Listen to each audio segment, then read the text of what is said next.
The richest human in history crossed a number nobody had ever crossed. And almost everything you read about why is wrong. It wasn't Tesla. It wasn't even really the rockets. Stick with me and you'll see the single number that tipped him over the edge. The subscription quietly hiding inside a rocket company. And the trick the ultra rich almost never say out loud. That you don't earn your way to the fortune that size. You own your way there.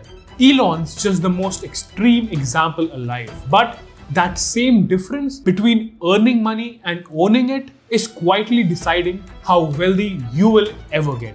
Let's get into it. Forget the headlines for a second. Most of them got the cause completely wrong. Here's what actually happened. In June 2026, Elon Musk's net worth crossed $1 trillion, around $1.1 trillion.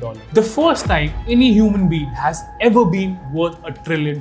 Put that next to the country you live in for a second. That one person on paper is worth more than the entire annual budget of most nations on earth. And here's the part everyone gets wrong. Most people assume it was Tesla, the cars, the brand, the thing they actually see on the road. It was not. The trigger was a company that has never been listed on a stock market in its entire life. SpaceX. In June 2026, SpaceX finally went public. The IPO, priced at around $135 a share, raised roughly $75 billion, one of the biggest IPOs in the history. And the moment it started trading, the stock popped around 20% on day one. That set the whole company's value at around $1.7 trillion. Musk owns about 43% of SpaceX. Do that one piece of math. 43% of 1.77 trillion is roughly $760 billion from one company in one day. That single stake by itself is bigger than the entire net worth of almost every other billionaire alive. The IPO did not make him rich. He was already very rich. The IPO put a price tag on something he had been quietly building for 20 years, and the tag said Trillionaire. So the real question is not how much, it's how. And the answer starts with a word people use carelessly. Here's the uncomfortable truth about making $1 trillion. You don't. Not the way you picture it. When you hear a trillionaire, your brain pictures a bank account, a vault, a number in an account he could spend tomorrow. That's not what this is. Almost none of that 1.1 trillion is cash. It's equity, shares in companies he owns. It's the market's opinion of what those companies are worth multiplied by how much of them he holds. On paper, it can rise $50 billion in the morning and fall $50 billion by lunch. And he never touched a single dollar. Think about it. Even at $1 million a day, it would take nearly 3,000 years to earn $1 trillion. No salary on earth gets you there. You only get here by owning a piece of something that the whole world decides is enormously valuable. Look at the Tesla's pay package. It is the clearest X-ray of the whole game. Musk's famous compensation plan pays him in shares, not cash. And the shares only unlock if Tesla's value climbs from roughly $1 trillion to about $8.5 trillion in stages by 2035. And he has to stick around the better part of a decade to get it. Look at what that actually means. He doesn't get paid for showing up. He gets paid only if the thing he owns becomes worth 8x more. His pay is just more ownership. Hostage to the value going up. That's not a salary, that's a bet on ownership. And it points at the one line worth tattooing onto how you think about money. You don't earn a fortune like that, you own it. A rocket company worth nearly $2 trillion, you would assume that's about the rocket. It mostly is not. Space is cool, space is expensive. Space is the future. And that's exactly where everyone stops thinking. Here's the thing about rockets that almost nobody outside the industry knows. For 60 years, a rocket was a one-use object. You build this insanely expensive machine, hundreds of millions of dollars of engineering. You launch it once, and the whole thing falls into the ocean or burns up. Gone. Every single flight, you build a brand new rocket from scratch. Picture that with anything else. Imagine buying a brand new Boeing, flying it from Delhi to Mumbai once, and then throwing the entire plane into the sea. Then buying another one for the next flight. This is literally how the rocket industry worked. That's why getting anything to space costs a fortune. SpaceX broke that. Their rockets land. The booster fires its engines, comes back down, and stands itself upright on a pad or a ship in the ocean, ready to fly again. Reuse it, refuel it, fly it again and again. The same booster flown over and over again. Now let's follow the money.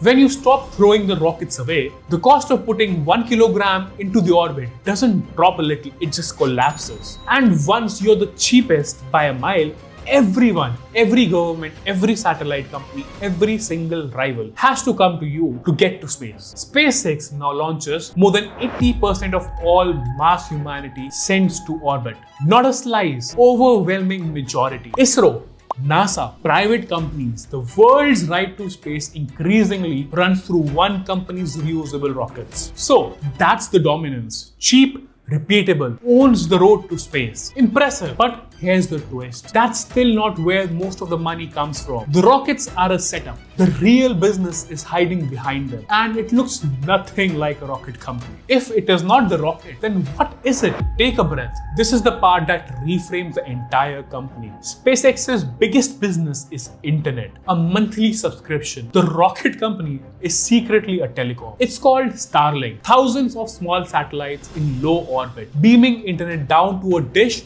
on your roof, anywhere on the planet. A farm, a ship, a mountain village with no cell tower for 100 kilometers. And you pay for it the way you pay for Netflix or Jio, every single month, automatically, forever. Now the numbers, because this is where your jaw should drop. In 2025, SpaceX did about $18.67 billion in revenue, up roughly 33% in a year. And of that, Starlink alone was about $11.39 billion.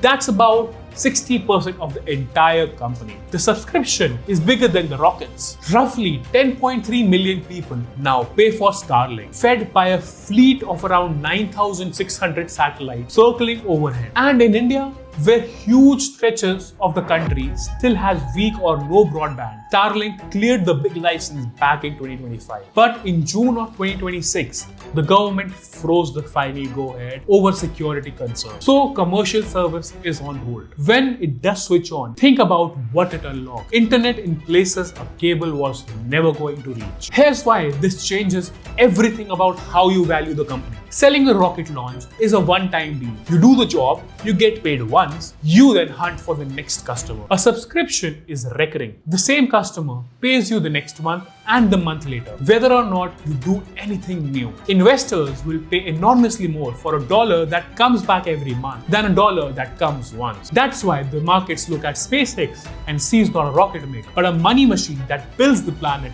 monthly. Every rival is asking the same question. Why can't we just copy this? The answer is the most ruthless part of the whole machine. Just watch the loop once and you'll understand how smart it is. Step 1. SpaceX has the cheapest reusable rocket on Earth. Step 2. So when it wants to put its own Starlink satellites, it doesn't pay another company a fortune. It just launches them on its own rocket, basically at cost. Step 3. Those satellites bring in monthly subscription money from millions of people. Step 4. That recurring cash funds the next generation of rockets, which makes putting up the next batch of satellites even cheaper. And it spins again. When you think about it, you're launching the rockets pay for itself, you make the trips cheaper, and you launch more rockets at a cheaper rate for yourself.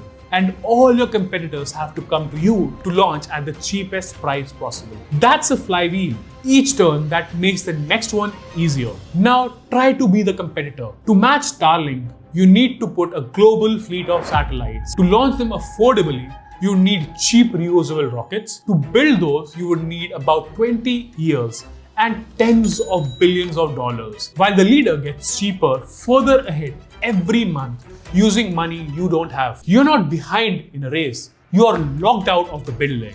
And it's getting wider. In early 2026, SpaceX merged with Musk's AI company xAI in a reported $1.25 trillion deal, one of the biggest mergers in history, with the stated aim of building AI data centers in space. Imagine rockets, internet, AI, compute, each one feeding the others. This is the thing about real ownership at this scale. It stops being a company and becomes an ecosystem that funds itself. This is the engine under the $1 trillion number, not a salary, not a single product, a self-funding loop that the owner sits on top of, where owning the rocket lets you own the satellites, and owning the satellites pay for the rocket.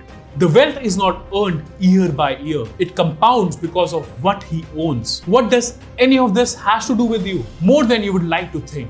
The same divide runs through your own life. There are two ways to relate to money. You can earn it, trade your hours for a salary, and when you stop working, the money stops. Or you can own it and hold a piece of something that keeps producing value whether you show up or not. The first trillionaire did not get there on the first path. Nobody ever could. He got there on the second, taken to its absolute limits. And almost everything about how the richest people on earth actually got rich comes down to that one quiet distinction. They don't out-earn you by 1,000 times. There aren't enough hours in a life for that. They own equity and businesses that bill people every single month, while most of us only ever earn. So here's the real question. Not how do I become a trillionaire? That's not the lesson. The lesson is the direction. Right now, today, what do you actually own versus what do you only earn? Before you click away, do one honest thing. Take a real look at your own money, the kind of look you never actually give it. Draw two columns. On one side, everything that pays you when you work, your salary, your freelance gigs, your hours. On the other, everything you own that could produce value even on a day you do nothing. A stake in a business, an asset, anything that compounds without your hours attached to it. Most people's second column is empty. That's the thing worth sitting with. Because the man who just crossed $1 trillion did not do it with a bigger paycheck. He did it by owning the rockets, the satellites, and the subscription quietly billing the planet. A machine that pays for itself. You're not building a rocket, but the direction is the same one available to you. Move a little every year from the column that stops when you stop into the column that does not. On this channel, I take things you live around without ever questioning. Your salary, your rent, the subscription quietly draining your phone, and pull the back panel off so you can see how the money actually moves. If that's your kind of thing, hit subscribe. See you in the next one.